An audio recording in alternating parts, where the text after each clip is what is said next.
Hi, you guys. Welcome back to the Jada Bell podcast. I have back on Savanna Stone. I am super, super excited. So, I'm back with Savanna Stone for another episode diving deep into the topic of marriage. Savanna has taken social media by storm with her viral trad wife content, skyrocketing in popularity for her bold, unapologetic views. Today, we're tackling the often controversial topic of submission, what it truly means from a biblical perspective through Savanna's lens. We'll also explore her personal story, her life as a trad wife, and her unique perspective on marriage after tying the knot at just 18 years old. We're also going to dive into feminism today as well. I'm really most excited to learn from you your views on it because I know that's a big reason why you are doing what you're doing today. Yeah. So I would love to just get a backstory more about you being married at 18 and how that conspired, like your wedding, your whole story with that. Yeah, so I met Noah when I was 17. We actually met through Instagram, kind of, which is funny. Like a mutual friend who had tagged me on her Instagram story. Like he knew her, he followed me from that, and then very shortly after we started messaging. It's a very like Gen Z way to meet, but it's okay. Okay. It shows different. Yeah, no, I mean whatever. It's fine. It happened for a reason. But we ended up messaging and he was like, let's meet in person or whatever. And we met at the gym at like 5 a.m. And I don't do this anymore because like I'm out of that phase. But I used to wake up at like 4:30 and go to the gym every single morning at 5 a.m. And so to know that he was doing it as well, I was immediately like, oh yeah, like I like this. He's like, disciplined. He's waking up early, he's going to the gym, and he had to go to work afterwards. So anyways, we meet very early in the morning. I had like no makeup on. I was in gym clothes, 5 a.m. And I saw him and like something immediately in my head was like, this is going to be my husband. Mm-hmm. And I didn't tell him that until 2 weeks later. I sent him an audio message like in the middle of the night and was like, sorry, this like may sound kind of crazy, but like, I think you're my husband. Oh, And he didn't, freak out or leave or anything. So I was like, okay, like this is definitely going to happen. Anyways, very shortly after we met, she said this is going to happen. You didn't run away. Very shortly after we met, we started like getting pretty serious. We were talking about marriage pretty soon. That was always our goal. Like both him and we never just dated to date. And given I'm very young, but even in high school, like I was always like, okay, I'm dating to marry. Like, I'm not dating for fun. And at the time, I thought I was going to go to college. So I was like, when I go to college, I'm not going to just like date around. Like, that's not what this is for. I've just always had that mindset. Probably because I'm a Christian and like I just think that's the whole point of dating. And so, we were talking about marriage very early on. And I always knew that I was going to get married young. I didn't think I was going to be straight out of high school, like 18 years old. But we just didn't see any need to wait really. So like a year goes by, we started talking about moving. So like we pretty much grew up in the same hometown. We were talking about moving to another city and we wanted to get married before moving. Like we found the apartment we wanted and everything, and like the timeline worked out perfectly. I was working at the time, like a real job, not like just content creation. But I had gotten a job offer over there, and the timeline of the job offer and like the apartment that we wanted, it was all aligning. But we were like, we're not moving in together before getting married. And there was definitely a temptation there because we knew that we were going to face like a little bit of backlash from the families for getting married so young. But we were like, the regret we're going to feel moving in together and not being married, like that's going to mess with us every single day. Wow. So let's not do that. Like, let's get married first. So he planned the entire proposal, the ceremony, everything. I didn't do a thing. I was just like, I was making sure that my makeup was done every day and my nails were done and my hair was done. And like I had on like a semi-cute outfit because I just didn't know when the proposal was going to happen. It was very romantic. It was on like this very private beach that we love. Beautiful weather. He hired a photographer. We got really cute photos. A ring was everything I wanted. It was beautiful and it was just perfect. And then we're driving back from the proposal. And he's like, by the way, and this was on Tuesday, I think Tuesday, yeah. And he was like, we are getting married on Saturday. Wow. And I didn't expect that. Like, I was like, I wonder how this is all gonna play out. But like, he planned it at a church that he grew up at, and I was a makeup artist at the time, which is funny that we've both worked in the beauty industry. But I had like 5 clients that morning, before my ceremony, and Really? so I woke up super early, like did my own makeup, and then a hairstylist was actually at the makeup studio that I worked at. Like, she was doing hair that day for an event. So it worked out perfectly. She did my hair. I, like, did makeup on my 5 clients, got into my dress that I wore for the ceremony, drove to the church. Mm. We got married. Like, it was so intimate. It was just, my parents, his parents, our siblings, and then a couple close friends. Mhm. And then after that, like, dinner, we stayed at a hotel downtown. It was really, really Wow. nice. The next day, which I kinda like, it's kinda cool because this was kind of like our reception.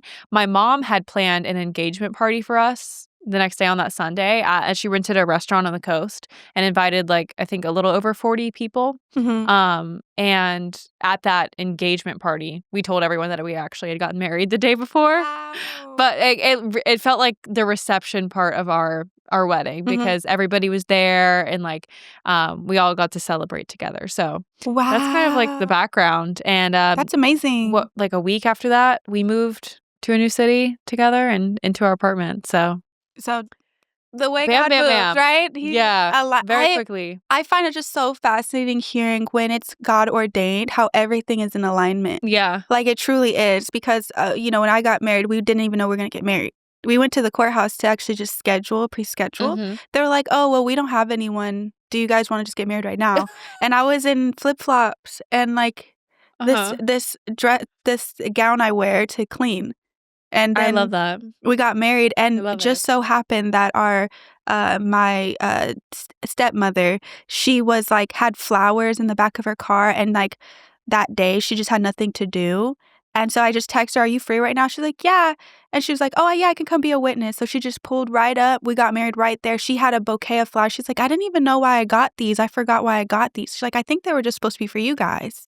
That's so And that cool. was it. I had no idea that that was your story. Yeah. Aw. I didn't even know I was gonna get I married. love, like, just random Yeah. wedding stories like that where people are just like, "Let's get married Yeah. tomorrow," and But it's out of obedience for the Lord. absolutely. And I think that's why God rewards you, and I think even why you are at the place you're at today is because God trusts you because of your obedience, because of both of I y'all's tried my obedience. best. Yeah, I mean, that's all you can do, right? You're not Yeah. Jesus, but you're trying, and He's rewarding you for your obedience. He trusts you that you can lead a flock of people Mhm. because you'll abide by His law to the most you can possibly, right? We fail in ways, we fall short in ways, but All the time. that was a beautiful story. I love to Thank hear you. when God brings everything in alignment.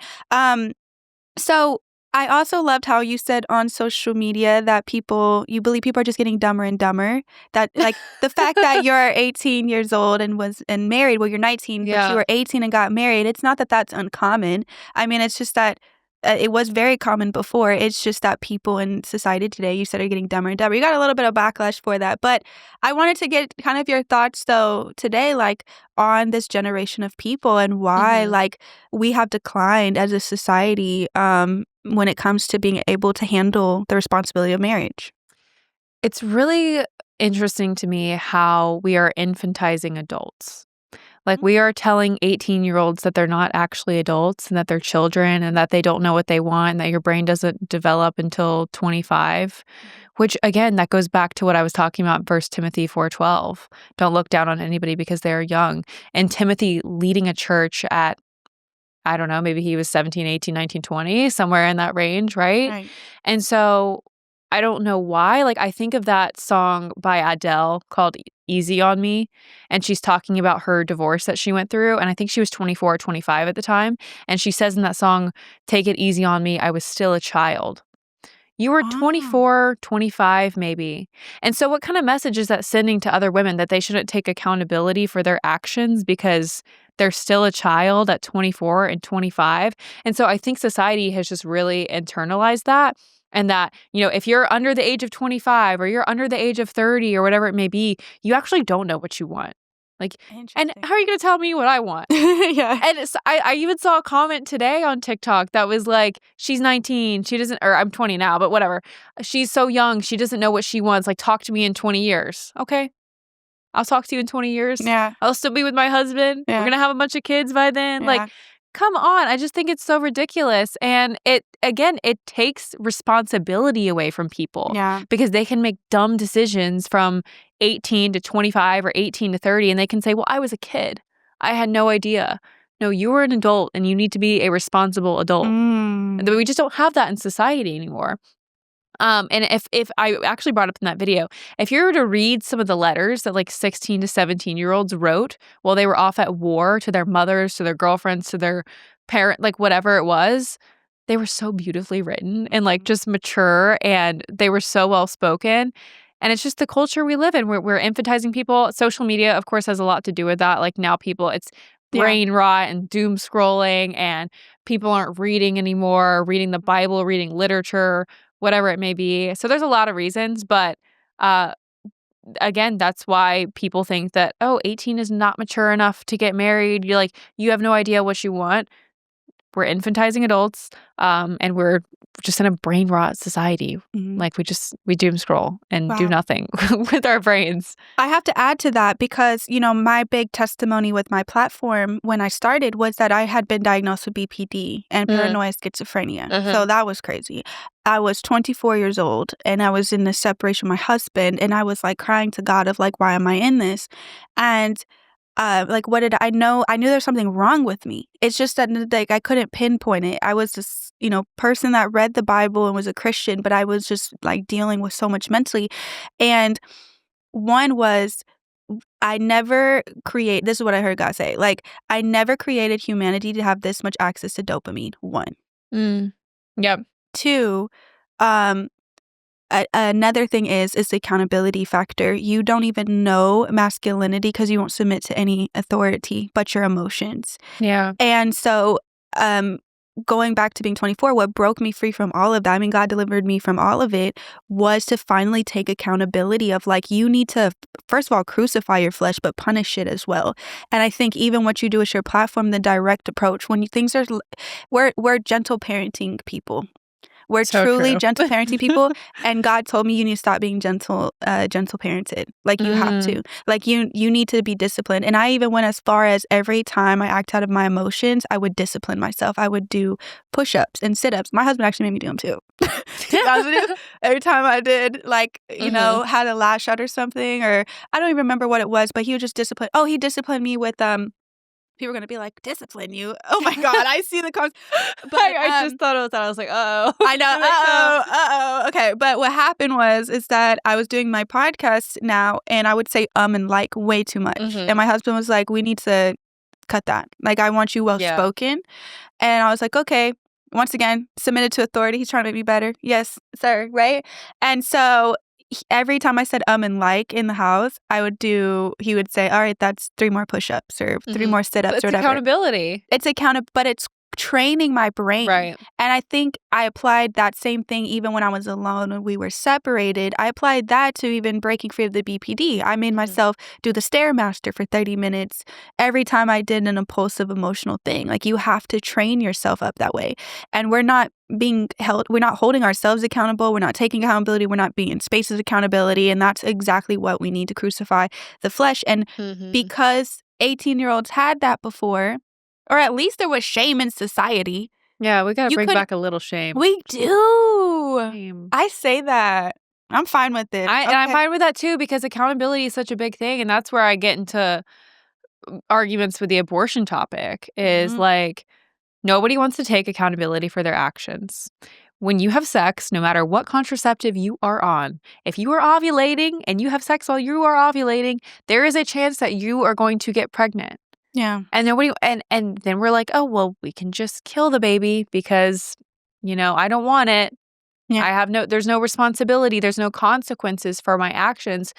That is not how humanity grows and evolves and changes and builds society. That's how we just become very dormant and very dopamine addicted and very weak and passive. And it's a very big trend in women taking accountability, for sure. I mean, I even struggle with it. It's like that whole thing where it's like, oh, if you hit the curb with the car, like, oh, it wasn't my fault. Like, the curb was there. But like, if you asked a man, he would be like, yeah, I hit the curb, like it was my fault. But as women, it's not natural for us to take accountability.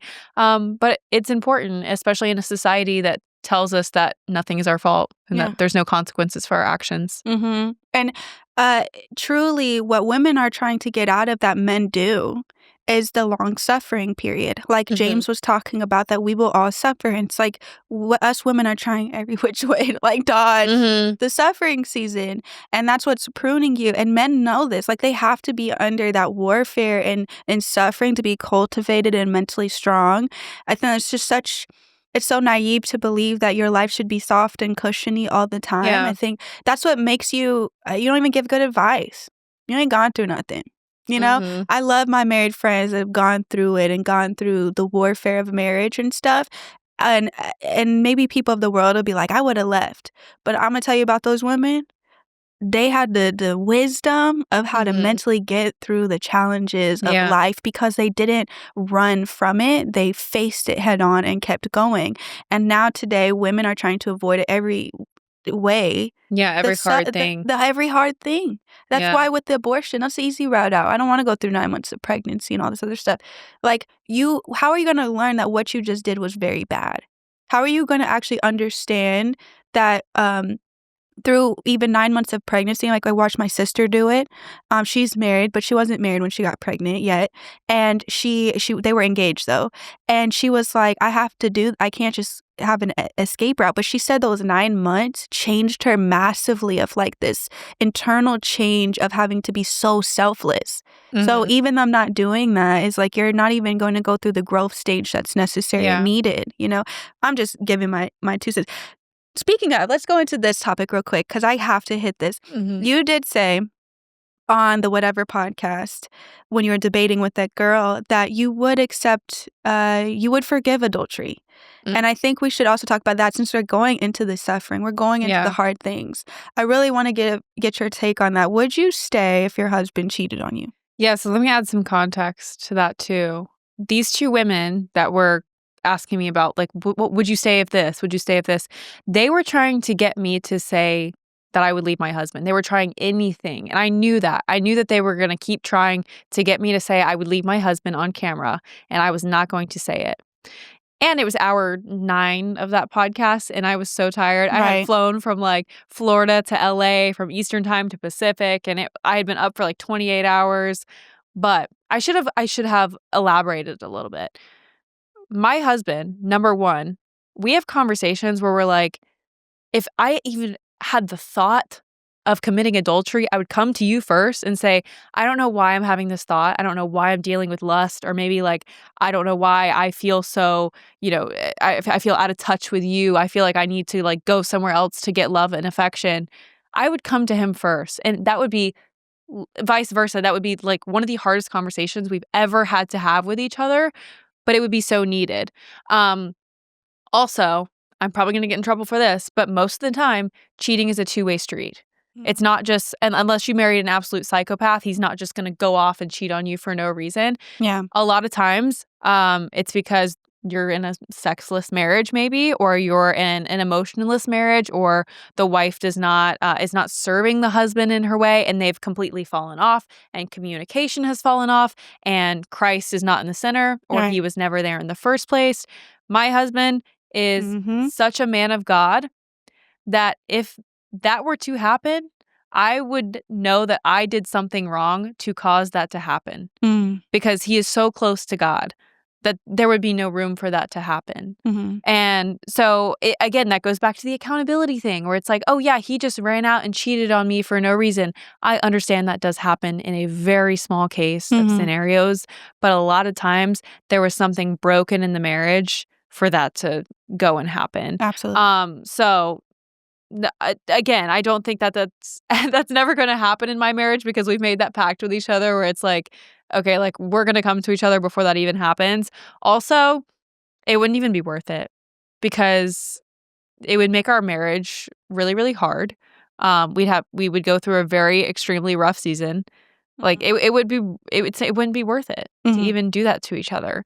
And I couldn't even imagine like ever doing that to my husband and vice versa. We've had multiple conversations about that where he's like, that is the last thing I would ever do. Like, I come to you first and be like, Yeah.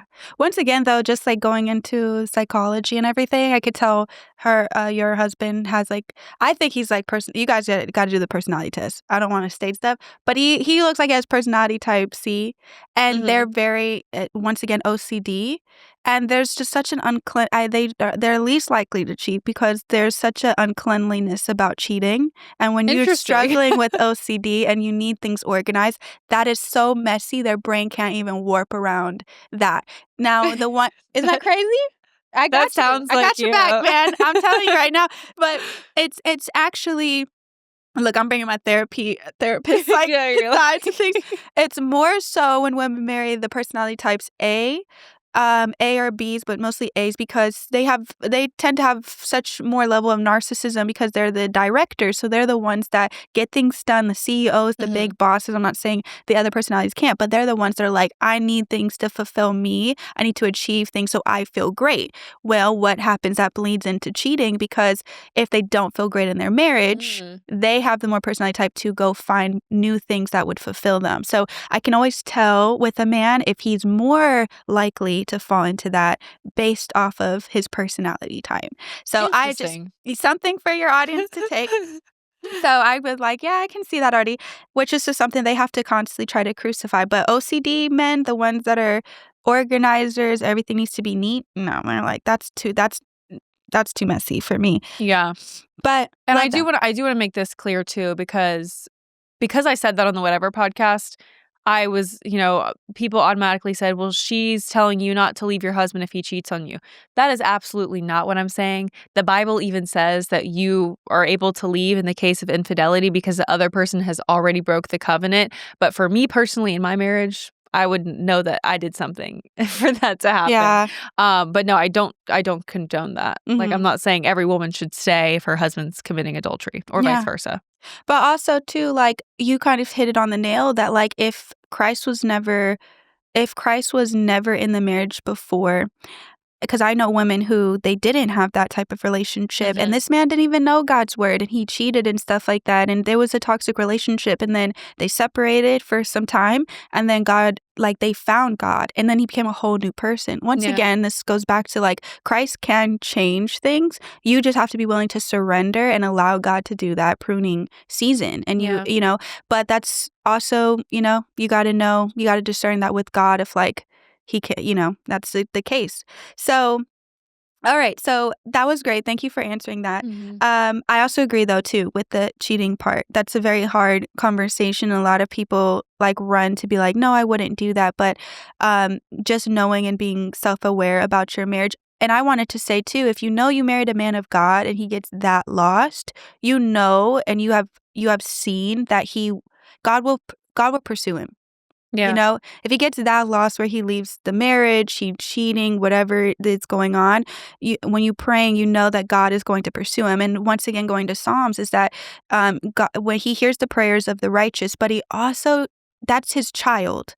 Like that is a man after God's own heart. And if he steered away, it's not just you wanting your husband to come back. It's God also wanting your husband to come back to him. He's in rebellion to God now. So you have to also trust, ladies, in that season that God will go chase and pursue after your husband. And you have to kind of detach yourself sometimes and know that we're of the flesh. Like we're going to make mistakes and having that extensive grace out as well. But yeah, I just had to give my 2 cents on that. Now I did do the thing. Oh, why do you believe, not going to feminism, why do you believe though that women are filing at a much higher rate than men today? When it comes feminism, I mean, that's like the one word answer. We're telling women that if they feel the slightest bit of unhappiness, that they should leave their husband. And I think that's completely wrong. You shouldn't be doing what's best for you. You should be doing what's best for your children and for your family, and for the marriage, honestly. But again, we live in a very individualistic, selfish society where it's like, it's all about me. It's all about my happiness. If I feel bored, if I feel unhappy, then that gives me the right to leave. And I don't remember the exact statistic, but the majority of the 80% of women that are filing for divorce, that is the reason. It's unhappy or bored. Mhm. And that's completely wrong. And again, that's a godless marriage because you don't break a covenant unless the case of abuse or infidelity. Mhm. But yeah, I would say that it's what society is pushing. Yeah, I agree. I love that. I wanted to add that I was having a conversation with a woman. She's like, "Oh, a woman is really strong if she leaves." Yeah, that's what feminism taught women. You're strong if you leave. But then That like we physically makes me cringe. Yeah, well, there's a theory too, and I completely agree with this, that TikTok is convincing women to leave their husbands.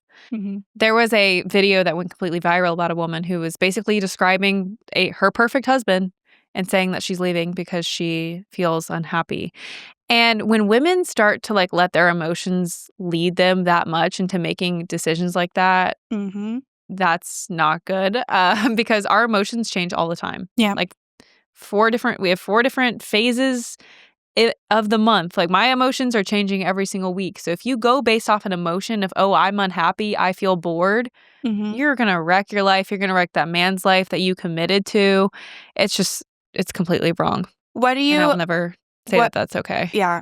No, that's true. It's once again, this is why you know what my husband had told me? He said, "God did create you to be more emotional." Not the sense that he doesn't have emotions, but you're like you just stated, right? You have to figure out the purpose in that. Mhm.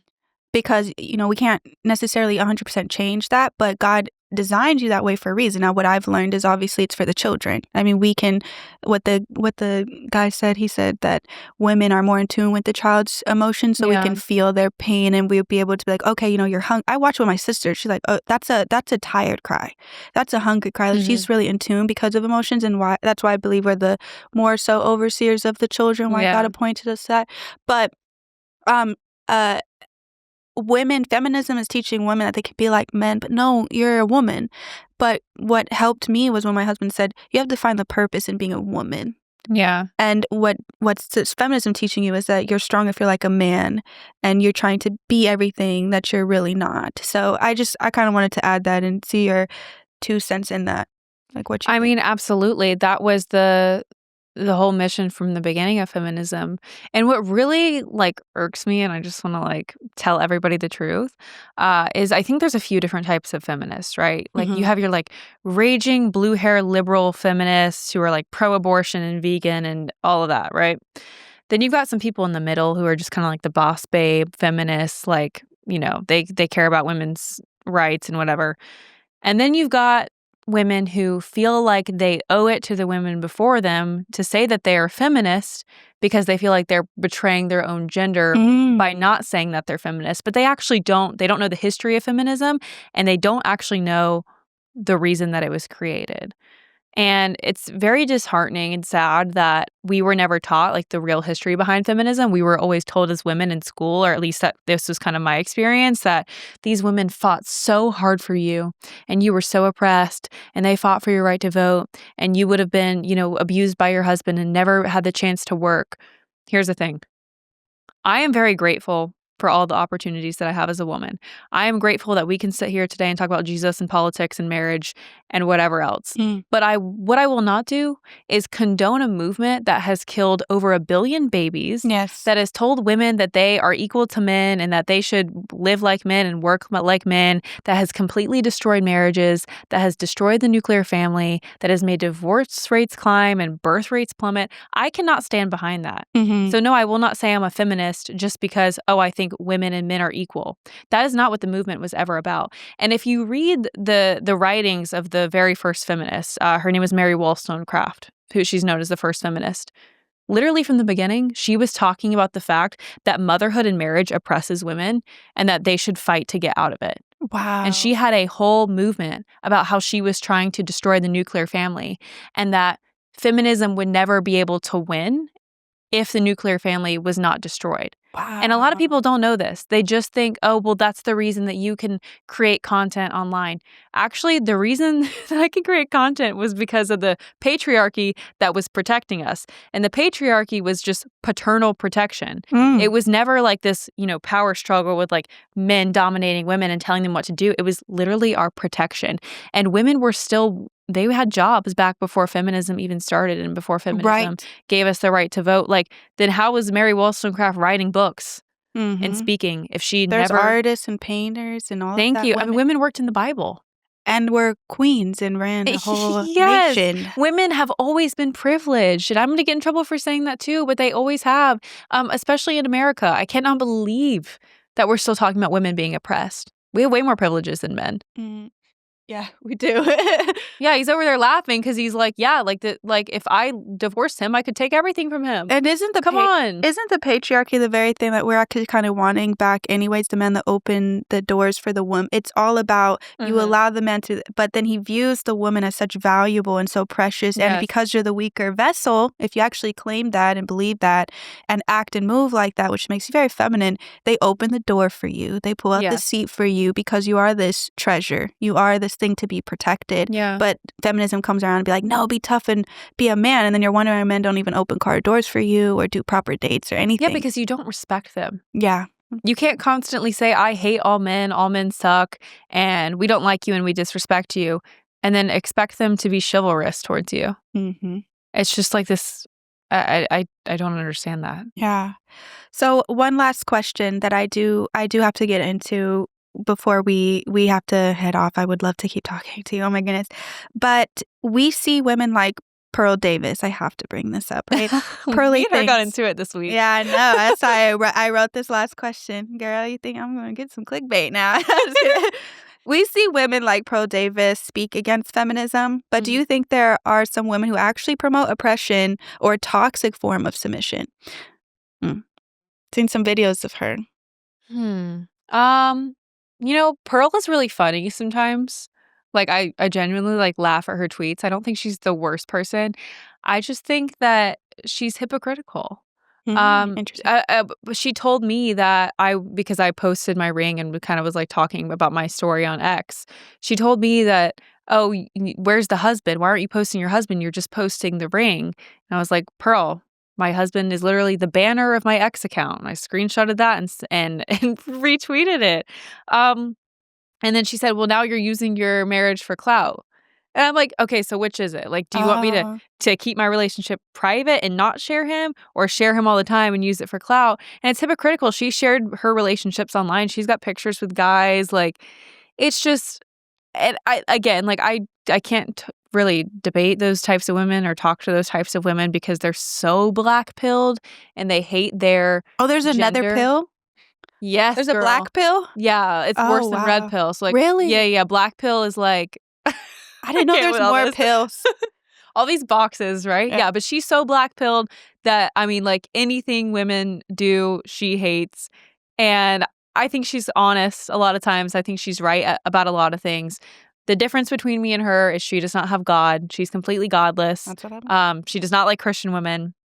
So that's the difference between us. But I think Pearl is just Pearl. Pearl is always going to be Pearl. Because I had to ask because one thing that she stated, because I watched her stuff to see all the statistics. And then I Mhm. think because she did all those interviews and I think because she was learning from men, and I fell into this a little bit too at a certain point. Mhm. But then it's like, okay, now she hates her own kind. She hates women. Yeah. And I was like, I had to turn back because when I was hearing about everything men are suffering with and how they're treated and what's going on and how we're so backwards, I was getting mad too at women. I was like, I hate what us Yeah. women have done, right? But also to say she had made a statement. What did she say? She said that if you tell a man anything, you're a feminist. Because of this one woman saying that she tells men not to watch porn, it rots the brain. Oh, And she's talking to Lila Rose. I did yeah, see that clip. Again, very hypocritical to say if you tell men what to do, then you're a feminist when her content is literally telling men what to do. She gives advice to men. She makes money off of vulnerable men wow, who have gotten out of divorces yeah, or like and they're pain. with their women. And I feel terrible for those men. It's completely wrong. Like a lot of things that have happened to those men. but you're making money off of them. You're telling men not to get married. Like, you can pull up her content. She tells men all the time not to get married.